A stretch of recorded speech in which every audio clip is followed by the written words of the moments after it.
오늘 몇 달 만에 최고로 많은 분들이 나오셨어요. 할렐루야, 감사합니다. 예, 이제 겨울이 끝나가나 봐요. 왜 박수 칠래다 마세요? 칠려면 제대로 치시죠. 예, 참 숫자를 셀 수 없을 정도로 많은 분들이 오셨어요. 세상에, 금요기도회가 다시 부흥입니다. 이제 봄이 오려나 봐요. 그죠? 예, 길었던 그 지겨운 추운 겨울이 지나고 이제 봄이 오려나 봅니다. 예배당에도.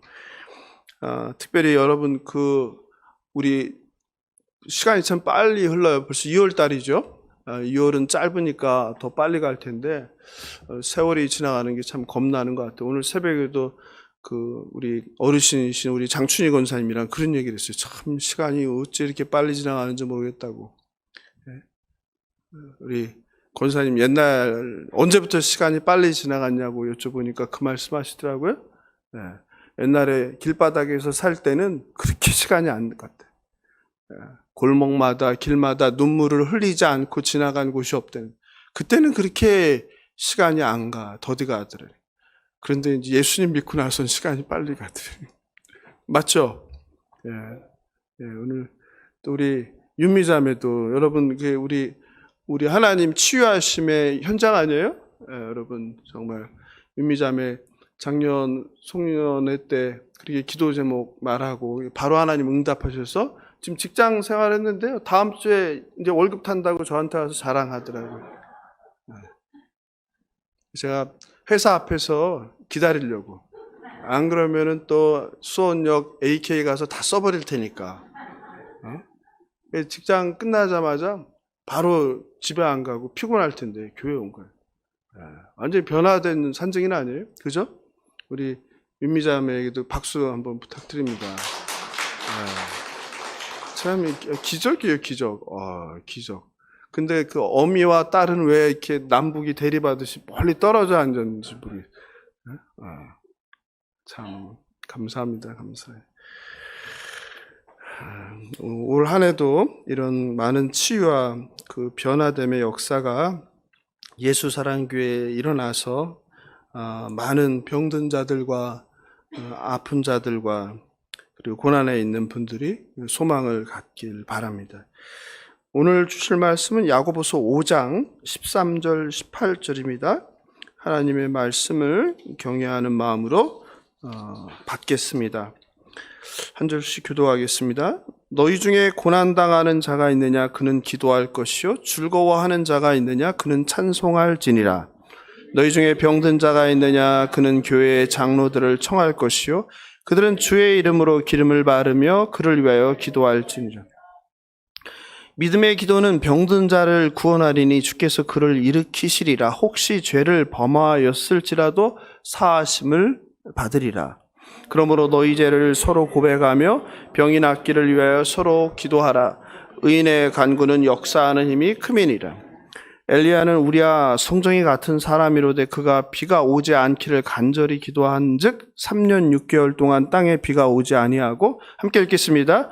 다시 기도하니 하늘이 비를 주고 땅이 열매를 맺었느니라. 아멘.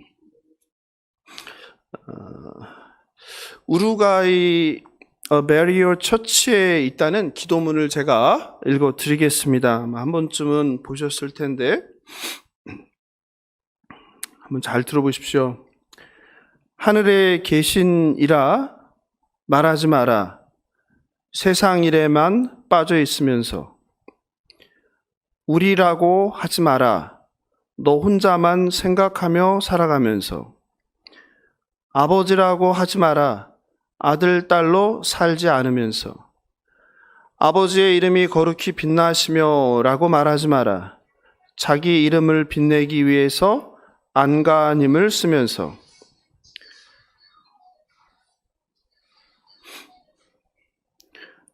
아버지의 나라가 오시며 라고 말하지 마라.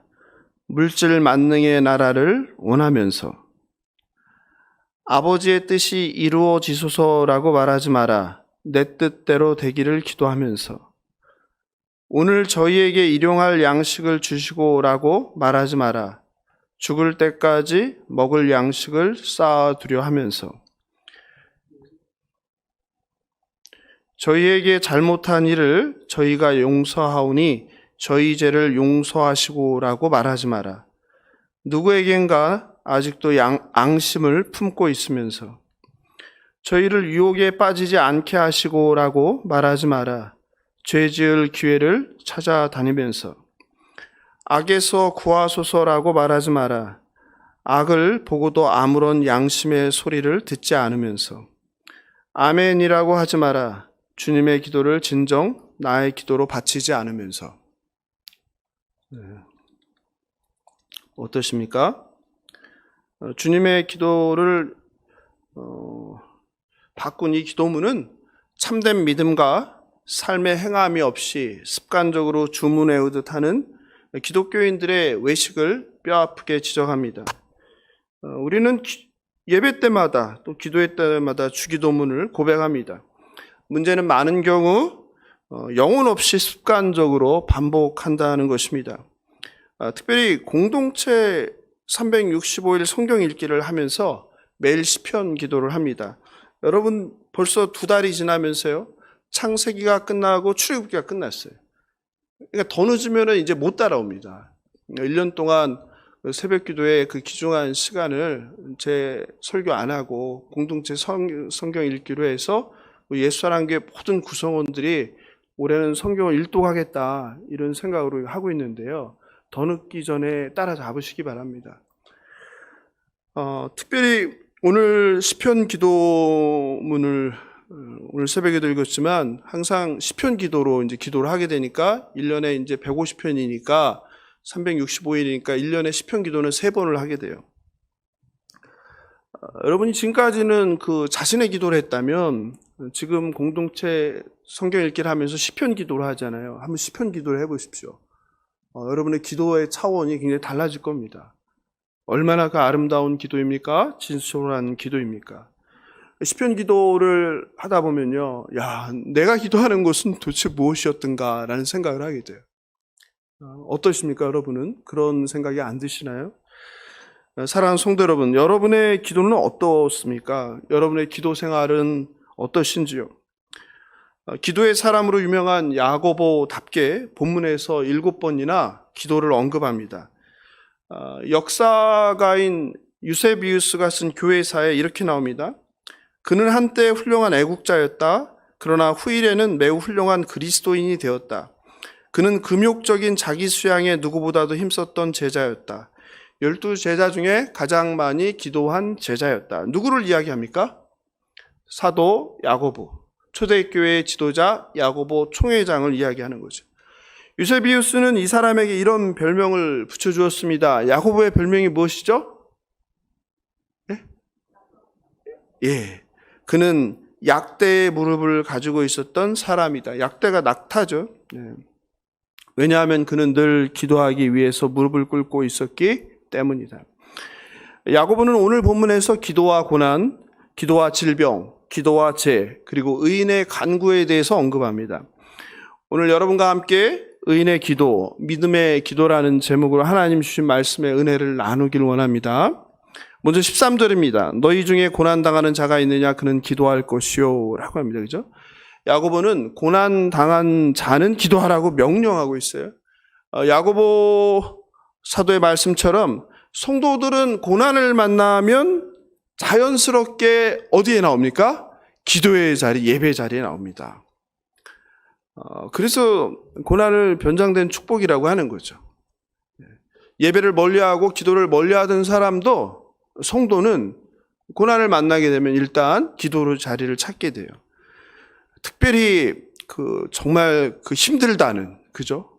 힘들다는 새벽 기도에 안 나오던 분이 어느 날 보입니다. 그럼 무슨 일이 벌어진 거예요? 경사가 일어난 거예요? 아니면 인생에 고난이 닥친 거예요? 인생에 환란이 온 거죠. 몇 해 전에 안 보이던, 왜냐면 새벽 기도는 거의 멤버가 정해져 있기 때문에 눈에 확 띕니다. 오늘 새벽에도 제가 이렇게 기도하면서 보니까 우리 허종남 집사님이 막내시더라고요. 막내. 그래서 제가 대략 연세를 아니까 허종남 집사님 세대가 이제 가고 나면 이 예배당은 누가 새벽 기도를 할까? 이제 50대, 40대 중에서 얘기를 할까? 그렇지 않을 것 같은 거예요. 지금 50대, 60대까지가 이제 60대까지가 새벽 기도를 경험하고 맛보고 그 새벽 기도의 의미를 많이 두는 세대가 아닐까. 그 세대가 지나면 새벽 기도는 목사 혼자서 해야 되는 상황이 되지 않을까? 그런 생각을 제가 오늘 새벽에 맨 뒤에 앉아서 했습니다.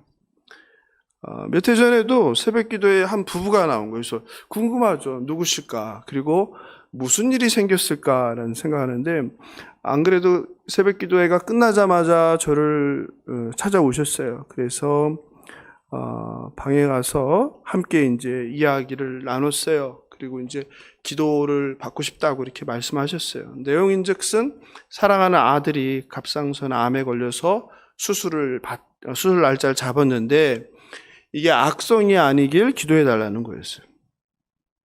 그렇게 수술 날짜까지 열심히 새벽 기도를 나오셨고, 그리고 다행히 수술이 잘 끝났고 수술 결과 악성이 아닌 게 판명이 됐어요. 할렐루야죠.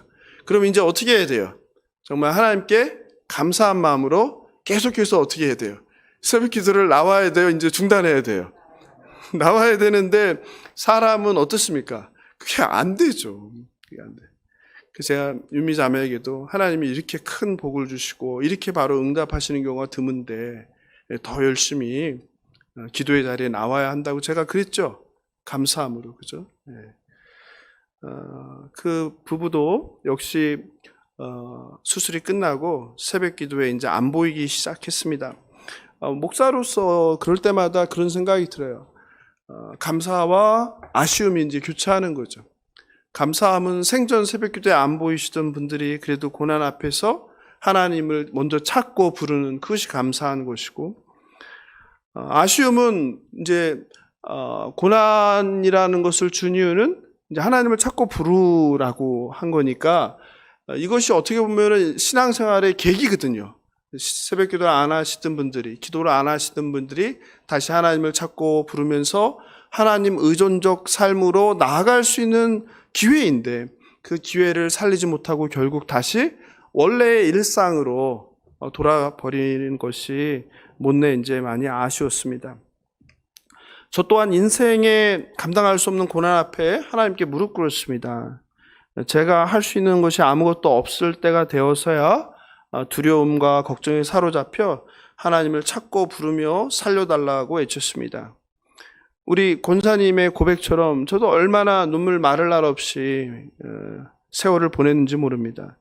눈이 오나 비가 오나 바람이 부나 거의 5년을 기도원 철야 집회에 참석하고 기도하며 하나님의 도우심을 구했습니다. 참 어느 날은 막 눈이 많이 오는데요. 기도원이 산에 있잖아요. 포장도 안 된 그 길을 가는데 제 차는 그 CEO들이 타는 그 되게 유명한 차였어요. 그래서 후륜구동이라, 후륜구동은 눈길을 달릴 수가 없어요. 그냥 고기에 오르막을 올라간다는 것은 죽음을 각오하는 건데, 그때는 그 은혜를 사모하니까 그걸 알면서도 그 길을 올라가는 거예요. 누가 있나요? 눈이 그렇게 많이 오니까 안 왔죠. 이제 올라왔는데 집회가 끝나고는 무슨 걱정이에요? 이제 내려갈 걱정이죠. 집에는 갈 수 있을까? 근데 그런 게 신경이 안 쓰는 거예요. 내가 살아야 되니까. 그랬던 생각이 나요. 어느 날은 한 기도원으로 부족해서 한 기도원에 갔다가 뭔가 이게 은혜가 덜 되는 것 같으면 또 어디 가요? 또 다른 기도원 가는 거죠. 시간을 다 알고 있으니까 기도원 집회 시간을.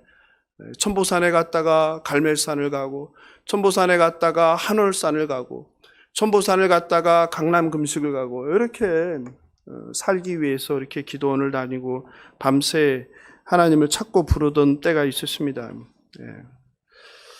그때는 이제 늘 경찰서, 검찰, 법원, 국세청으로 불려 다닐 때였습니다. 얼마나 두려운 때였는지, 기도하지 않고는 잠을 잘 수도 살 수도 없던 때였죠. 한 번은 강사 목사님이 응답받기 전에는 내려가지 말라는 그 말에 순진하게 또 밤새 응답을 받겠다고 기도했던 생각도 납니다. 소나무 뿌리를 뽑을 때까지 기도하라는 말에 나무를 흔들어 보는 참 순진한 때가 있었습니다. 기도는 분량을 채워야 된다는 말에 또 속아서 기도의 분량을 채워보겠다고 아까 말씀드렸다시피 진심도 담기지 않은 그냥 시간 때우기 식의 억지 기도를 짜냈던 때도 있었던 것 같습니다. 우리가 믿는 기독교가 무속신앙도 아닌데 용하다는 점쟁이를 찾아다니듯 좋다는 응답받는다는 기도원을 찾아서 유명하다는 부흥사를 찾아서 그렇게 여기저기를 헤매고 다녔던 때가 있었습니다. 지금도 삶의 고난을 만나 오늘 밤에도 갈멜산으로 천보산으로 금식 기도원으로 헤매이는 성도들의 모습이 떠오릅니다. 그런데 그들의 그 간절함, 삶의 절박함을 이용해 그들의 빈 주머니까지 그리고 그들의 영혼까지 털어버리는 사꾼 목사, 부흥사들의 사악함에 화가 나기도 합니다. 고난 중에 성도들에게 100에 1명, 아니 1000에 1명, 만에 1명 줄까 말까 한 그 하나님의 그 치유의 기적에 희망 고문을 하듯 매달리게 만드는 나쁜 사람들입니다. 성경 말씀을 그 귀한 시간에 그 절박한 사람들에게 올바로 풀어서 하나님의 그 진리의 말씀으로 위로받고 깨닫고 예수 소망으로, 부활 소망으로 살아가야 하는데 그렇지 않고 무조건 고침을 받을 거라는 그 희망 고문이 얼마나 그 사람들을 실망과 그 오랜 세월을 허무하게 보내게 하는지 모릅니다.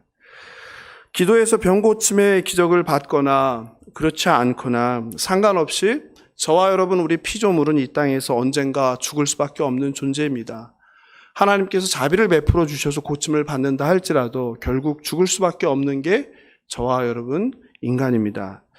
재산을 잃으면 조금 잃는 것이요, 명예를 잃으면 더 많이 잃는 것이요, 건강을 잃으면 다 잃는 거라는 말처럼 육신의 질병이란 고난 중에도 가장 감당하기 힘든 것은 아닐까 생각됩니다. 근데 어제 만났던 집사님은 그러시더라고요. 육신의 질병보다 더한 게 뭐더라?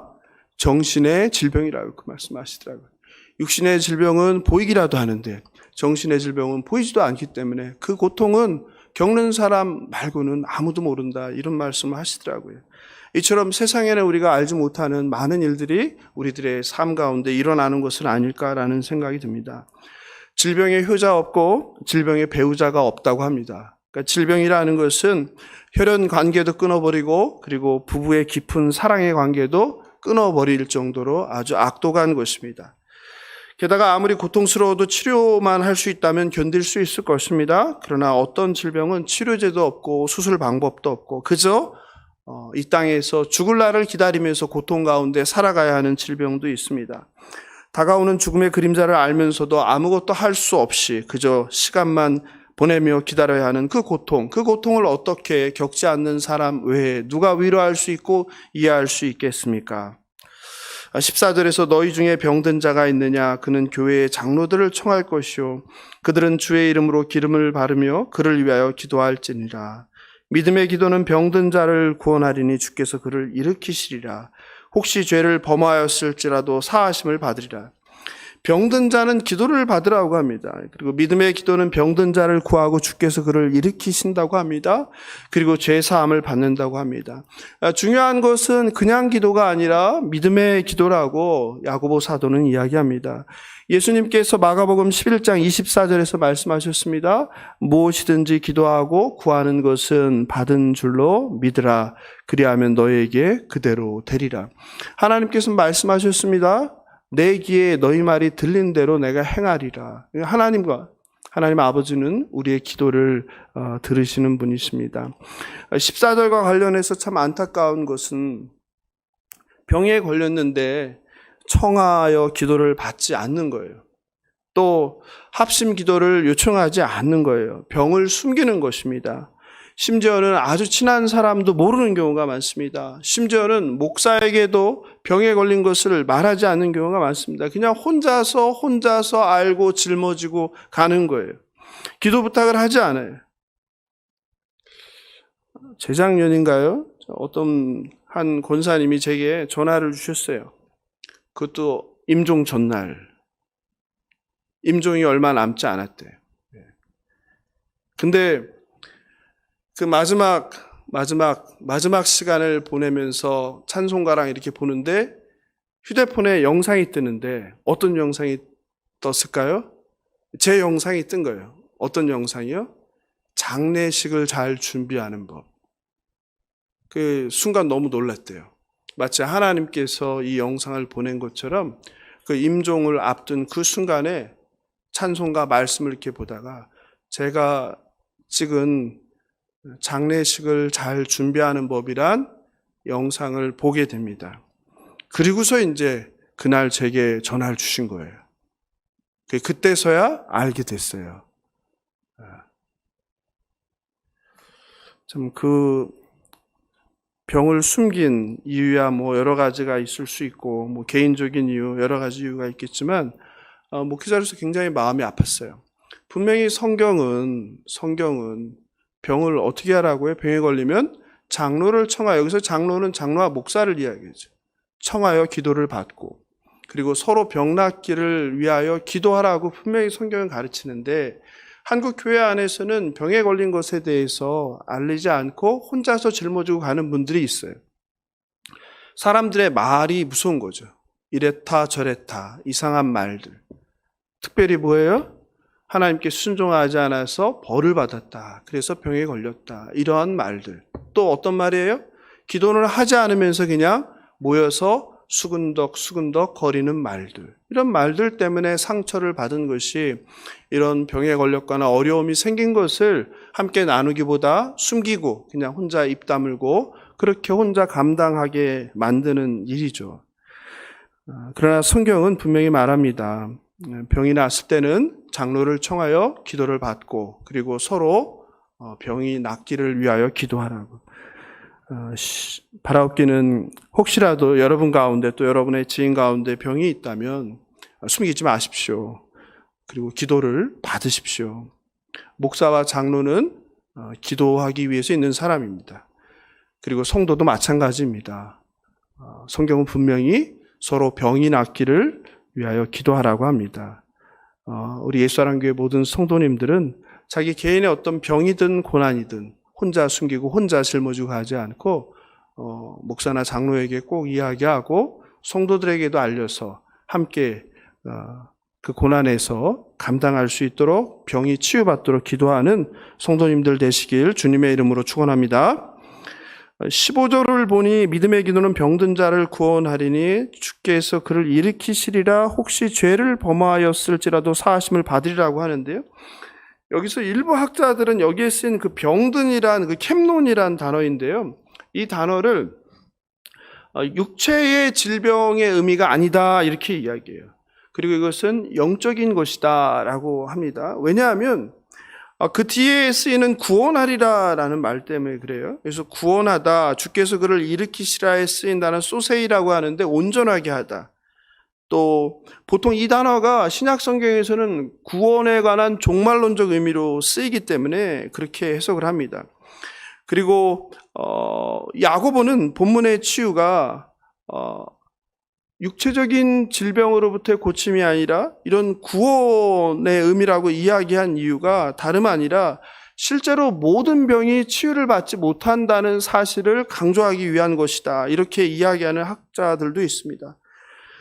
그런데 성경에 보면 이 캡노이란 단어가 꼭 정신적인 질병 또는 우리의 구원과 관련돼서 제한돼서 쓰이지는 않습니다. 육체적인 질병을 언급할 때도 쓰이고 있습니다.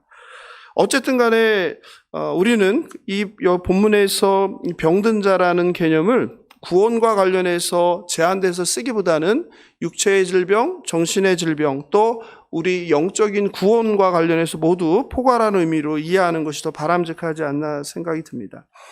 그리고 야고보는 15절에서 죄라는 것을 언급하고 16절에서 죄를 서로 고백하라고 합니다. 여기서 우리는 두 가지를 생각할 수 있는데 첫째는 죄와 질병이 관련되는가라는 것이죠. 그리고 두 번째는 의인의 간구는 역사하는 힘이 크다고 하는데 정말 의인의 간구는 역사하는 힘이 큰가라는 것이죠. 먼저 죄와 질병의 관계를 살펴보겠습니다. 한국교회에서 가장 이제 잘못 설교되는 것이죠.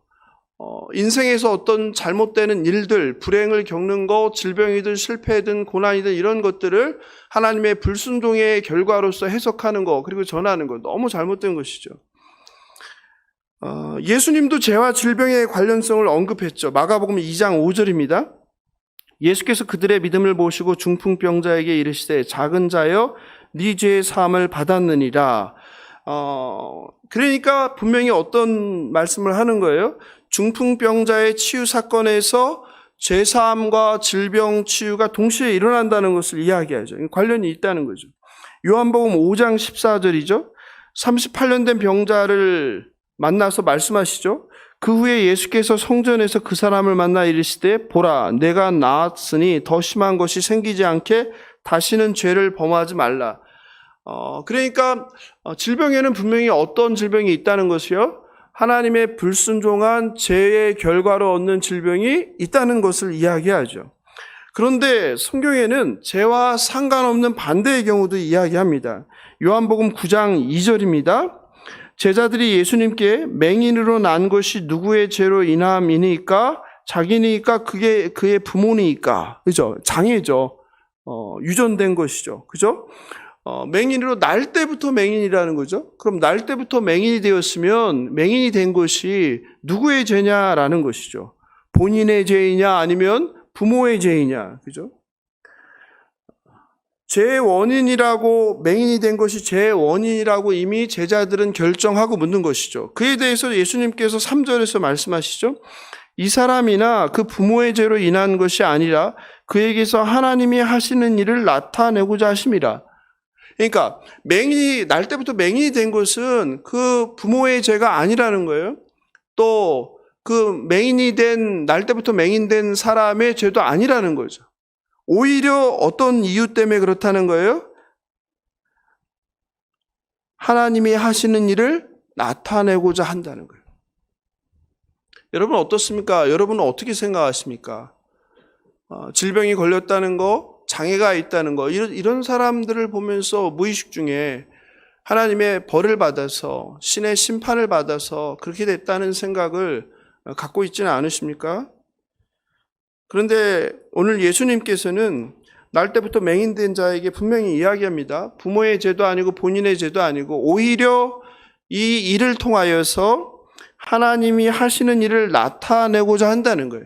그러니까 육체에 장애가 있든 질병이 있든 이런 것들이 죄로 인한 경우도 있겠지만 어떤 경우에는 하나님께서 특별한 계획을 가지고 이 일을 통하여, 이 사람을 통하여 하나님께서 하시고자 하는 일을 한다는 거죠. 그러므로 우리는 질병이나 장애가 사람의 죄로 인함 또는 불순종 또는 신앙생활의 문제, 11조를 안 했다든지 주일 성수를 안 했다든지 교회에서 잘못된 일을 했다든지 우리의 종교생활, 신앙생활과 결부지어서 속단하는 실수를 해서는 안 됩니다. 두 번째로 우리가 살펴볼 것은 의인의 간구가 역사하는 힘이 크다고 했는데요. 오늘 설교 제목도 의인의 기도, 믿음의 기도인데요. 의인의 간구는 역사하는 힘이 크다. 이게 무슨 의미일까요? 어려운 말은 아니겠죠. 하나님께서 누구보다도 악인이 아니겠죠. 누구의? 의인의 기도를 듣고 응답하신다는 뜻이겠죠. 그죠? 오늘 새벽에 함께 읽은 시편 34편이죠. 15절입니다. 기억나시죠? 여호와의 눈은 의인을 향하시고 그의 귀는 그들의 부르짖음에 기울이시는도다. 성경 말씀이죠. 하나님께서는 누구에게요? 의인에게 귀를 기울이신다는 거예요. 그들의 부르짖음에 귀 기울이신다는 거예요. 여러분 성경이 이렇게 얘기하는 거예요. 의인의 간구는 역사하는 힘이 당연히 크겠죠. 왜냐하면 하나님께서 늘 의인의 기도를, 의인의 간구를 듣고 계시고 특별히 부르짖음을 듣고 계시니까요. 그리고 17절이죠. 의인이 부르짖음에 여호와께서 들으시고 그들의 모든 환난에서 건지셨도다. 뭐예요? 하나님께서 의인의 부르짖음, 절박한 간구죠. 간절한 호소죠. 살려달라는 외침이죠. 이것을 들으시고 모든 환난에서 건져내셨다. 이 구약에서는 이 건져냈다는 게 구원이죠, 바로. 그죠? 구원. 구원하셨다는 거예요. 사랑하는 성도 여러분, 지금 혹시 고난 가운데 있으십니까? 육신의 질병, 마음의 질병, 정신의 질병. 아니면 극심한 경제적인 고통 가운데 있습니까? 아니면 악인으로부터 위협과 핍박을 당하고 있으십니까? 의인의 간구는 역사하는 힘이 크며 우리의 죄를 사하고 구원해 주신다는 이 약속의 말씀을 붙드시길 바랍니다. 영국의 캔터베리 대주교가 이런 말을 했어요. 우리가 일하면 우리가 일하지만 우리가 기도하면 하나님이 일하신다. 많이 들어보셨죠? 같이 한번 읽어볼까요? 시작. 우리가 일하면 우리가 일하지만 우리가 기도하면 하나님이 일하신다. 네. 어떠세요? 네? 기도가 이만큼 중요하다는 거예요. 우리가 일하는 것도 중요하지만 더 중요한 것은 기도하는 거예요. 기도의 능력이 있다는 거예요. 우리가 왜 기도를 해야 하는지, 그리고 기도가 왜 역사하는지, 왜 의인의 간구가 역사하는 힘이 큰지를 설명하는 말이에요. 오늘날 한국교회는 기도를 이뤘다고 그러죠. 한국교회가 부흥한 거, 한국 사회가 잘 살게 된 거, 한국교회의 기도 덕분이라고 많이 이야기했지만 지금은 기도 덕택에 나라가 이렇게 잘 되고 있다고 말하는 사람이 누가 있습니까? 기도가 사라진 한국교회, 불이 꺼진 교회들. 새벽기도 사라졌죠. 새벽기도 안 하는 교회가 태반이죠, 지금은. 철야기도도 마찬가지죠. 원래 철야는 몇 시에 하는 거예요? 우리 8시 하는데 8시가 아니라 보통 10시부터 하죠. 10시 하고 이제 밤을 12시를 넘어서 새벽 이제 1, 2시까지 이렇게 보통, 그죠? 그리고 이제 더 하시는 분들은 아예 집에 안 가시죠. 안 가시고 그냥, 계속 하시죠. 아침 해가 뜰 때까지. 이게 철야죠. 그죠? 원래? 우리는 이게 지금 이게 뭐 금요 저녁 기도에 뭐 밤 기도에 뭐 이렇게 해야 되나요? 근데 습관이 붙어서 그냥 뭐라고 불러요? 금요 철야 그러잖아요. 그죠? 이게 습관이 된 거죠.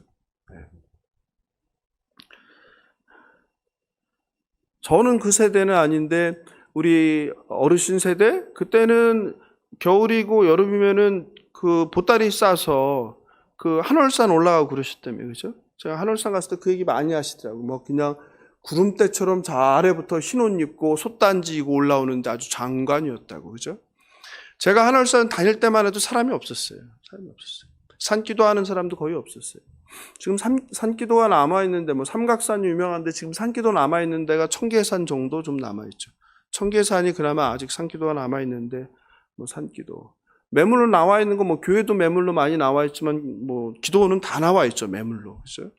왜냐면 운영이 안 되니까요. 기도하는 사람이 없으니까.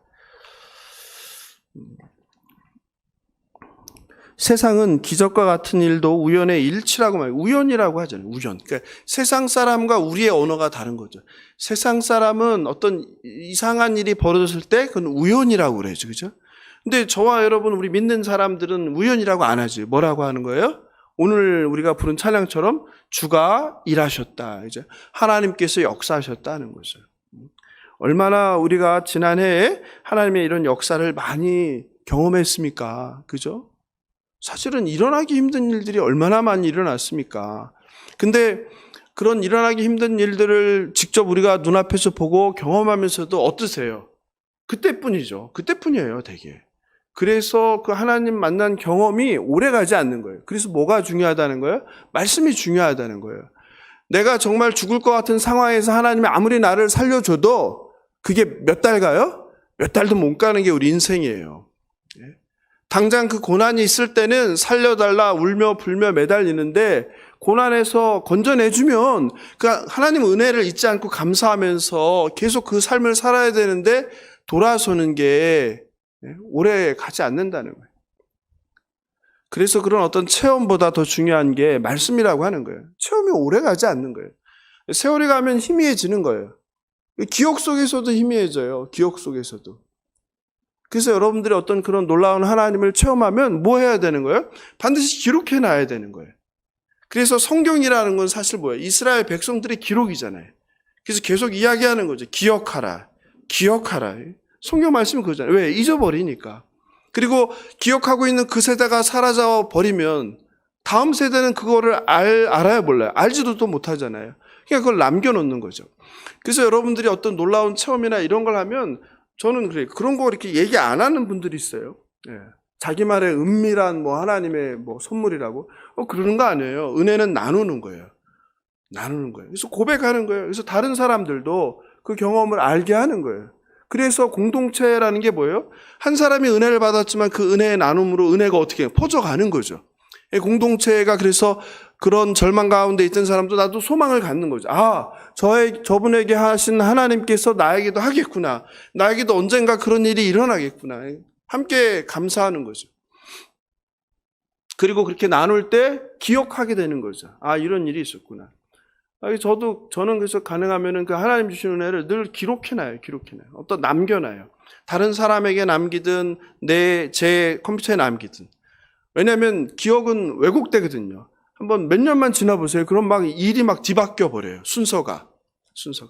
근데 이제 기록을 정확히 그때 해놓으면 시간이 지나서 봐도 이제 생각이 나죠. 그래서 그런 은혜를 좀 기록해 두시고 계속해서 음미해 보면서 하나님이 주신 그 특별한 선물들을 잊지 않으시길 바랍니다. 그래야 내 신앙이 흔들림 없이 지속될 수 있습니다. 여러분 돌아보면 인생 가운데 정말 죽을 것 같은 상황이 얼마나 많았습니까? 근데 하나님 은혜로 여기까지 온 거 아니에요? 앞으로도 신앙생활 하면서 그런 일들이 많을 텐데 그런 신앙이 하나님과 만난 그 체험들이 하나씩 쌓이고 그리고 그것이 여러분의 그 믿음의 뿌리가 될 때 여러분이 세상 풍파에 어떤 변해가는 세상 유혹에 흔들리지 않고 이 신앙을 지킬 수 있는 거라고 저는 생각합니다. 오늘 본문에서 야고보는 선지자 엘리야의 기도를 언급합니다. 구약의 위대한 선지자, 가장 위대한 선지자죠.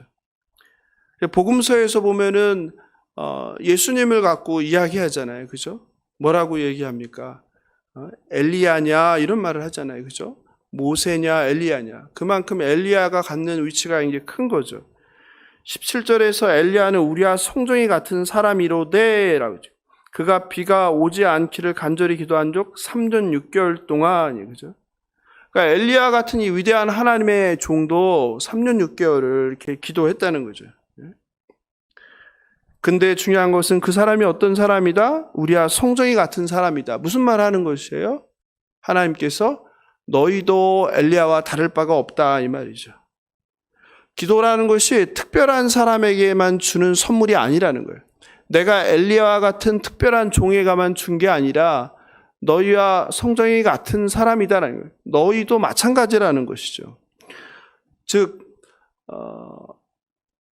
어떤 신비주의를 추구하는 분들은 어떤 특별한 목사나 장로가 기도에 능력이 있다고 하면은 추종하고 따라다니는 경향이 있어요. 그런데 오늘 본문은 우리에게 그 얘기를 하는 거예요. 엘리야는 우리와 성정이 같은 사람이다. 그러니까 여러분들이 그런 어떤 특별한 능력이 있다고 믿고 따라갔던 결과가 여러분 신앙생활에 어떤 결과였어요? 좋지 못한 결과였잖아요. 사실 여러분들이 그런 사람을 따라서 기도에 능력이 있다는 것을 따라가서 이렇게 된 거잖아요. 그죠? 지금도 그런 일들은 비일비재하게 일어납니다. 그래서 제발 제가 말씀드리는 것은 뭐 상담이라는 것을 빌미로 안수기도를 해준다는 특별한 체험과 능력을 가졌다. 그런 거에 제발 미혹되지 않았으면 좋겠어요. 그 시간에 돈을 갖고 싸들고 다니면서 그런 사람을 찾아다니지 말고 여러분이 예배당에 나와서 하나님 앞에 무릎을 꿇으세요. 그리고 간절히 기도하세요. 하나님 말씀하시는 거예요. 엘리야에게만 이런 응답을 주는 게 아니라 너희들도 다 내 백성이다. 왜 하나님께서 여러분을 자녀 삼고 사랑하는데 왜 특별한 여러분을 알지 못하는 다른 사람에게만 그 능력을 줘서 여러분을 고치게 합니까? 그런 거에 미혹되지 마시고 여러분 고난을 만나거든 병이 들거든 특별한 사람 찾아다니면서 돈 싸들고 다니면서 돈 봉투 주고 기도받고 안수받고 그런 거 하지 마시고 여러분 스스로 하나님과 대면하시길 바랍니다. 그리고 교회라는 공동체를 주셨으니까 공동체 안에서 건강하게 모든 여러분을 잘 아는 성도들과 함께 합심 기도하시길 바랍니다. 그런데 안타깝게도 오랫동안 하나님께 매달리며 기도해도 응답받지 못할 때가 있습니다. 실제로 하나님의 자비로 치유의 기적을 경험하기보다 그렇지 못한 경우가 훨씬 더 많습니다. 이럴 때면 하나님을 원망하기도 신앙의 회의를 갖게 됩니다. 실제로 몇 해 전에 아버님을 살려달라고 기도했는데 들어주지 않은 하나님에 대해서 한 아들이 이렇게 얘기했어요. 기도하면 다 들어주신다더니 그렇게 기도해도 응답 없는 하나님이 있기나 한 것이냐. 화가 난 거죠. 항의하는 거죠. 성경 말씀 한 구절만 붙잡고 이렇게 맹목적으로 믿게 되면 하나님에 대해 오해하는 거예요. 하나님께 치유해달라고 눈물로 기도했지만 치유받지 못한 사람이 더 많은 것도 알려줘야 되는 거예요.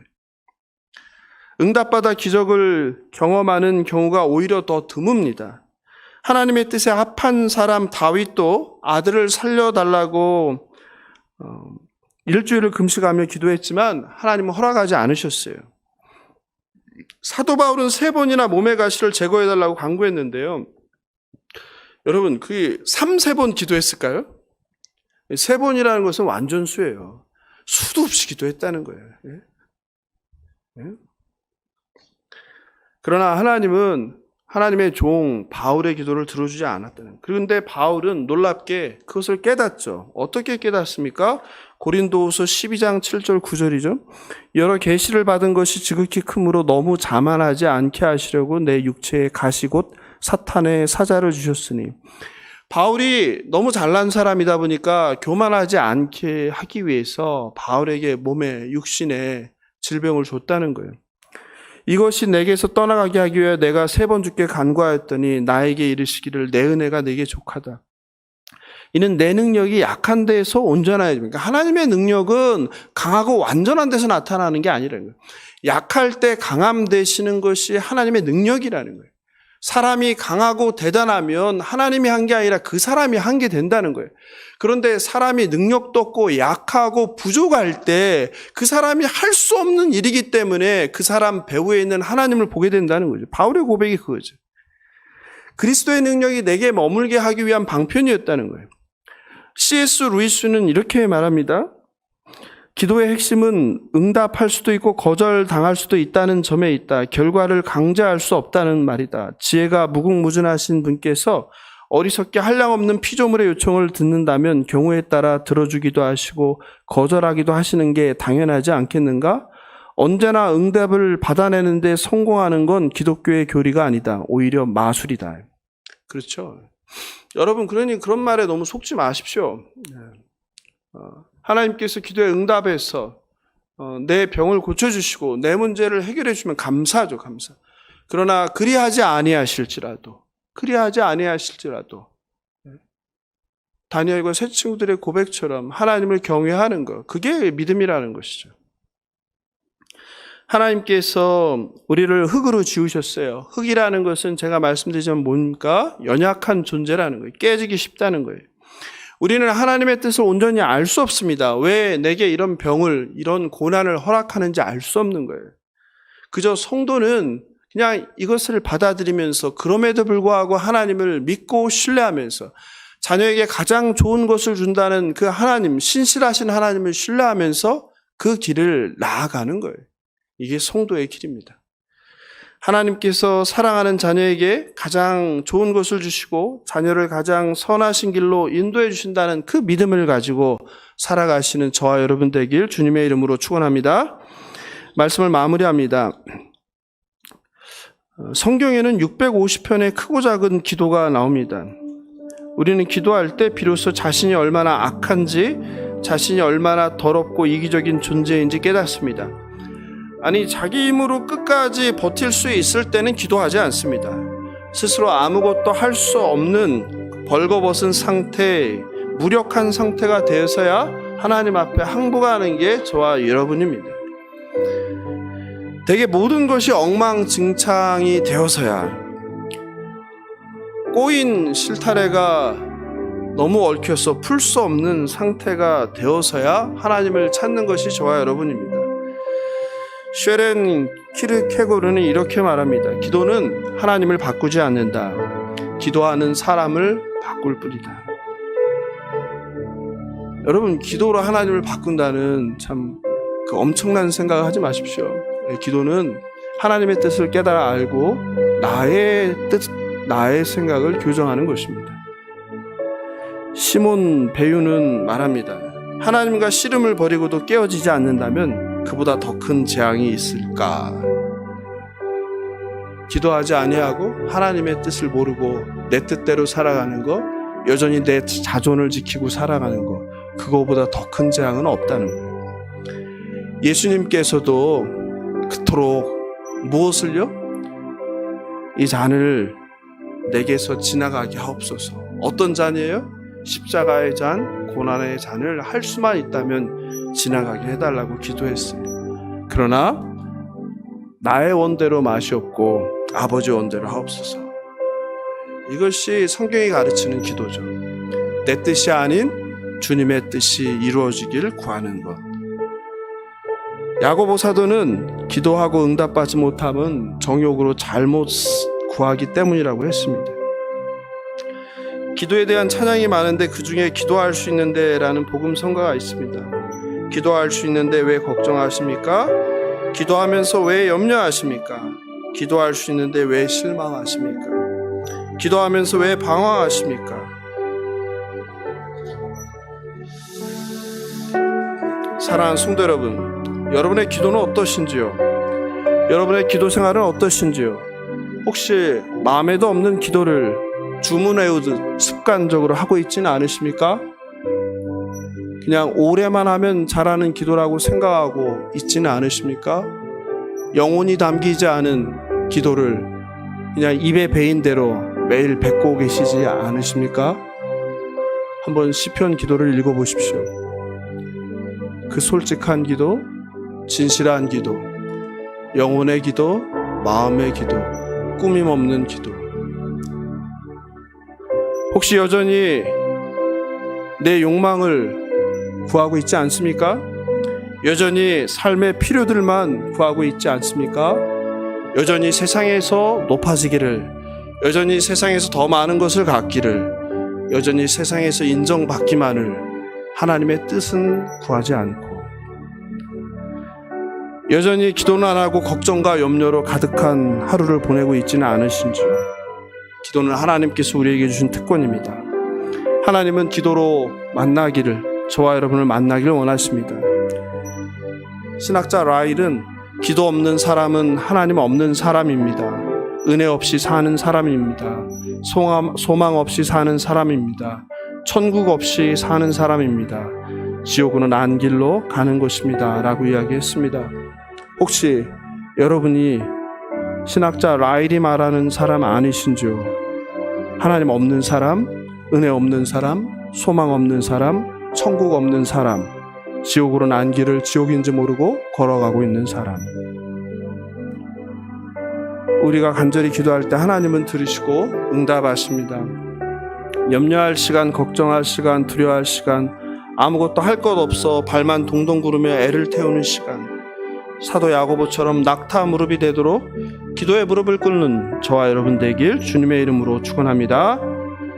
2023년 예수사랑교회 모든 성도님들이 매일 아침 공동체 성경 읽기로 말씀을 읽고 묵상하며 무릎 꿇고 기도하시길 원합니다.